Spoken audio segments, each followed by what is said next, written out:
உனக்கு சபையில மிகப்பெரிய பொறுப்பு உண்டு.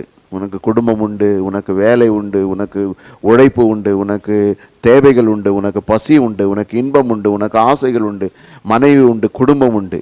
இவைகள் எல்லாவற்றையும் நிரப்பக்கூட வல்லமை சபைக்கு உண்டு. ஏனெனில் தேவன் சபையில வாசம் பண்ணுகிறார்னா இந்த கட்டிடத்தல்ல, இதை இயக்குகிறார். இதிலே உனக்கு அவரோடு இருக்கிற பங்கு ஒழுக்கமாக இருக்குமானால், இதிலே உன்னோடு இருக்கிறதான தொடர்பு ஒழுக்கமாக இருக்குமானால், உன்னுடையவைகள் எல்லாம் ஒழுக்கமுடையவைகளா இருக்கும், உன்னுடையவைகள் எல்லாம் சரி பொருந்தக்கூடியதாக இருக்கும்.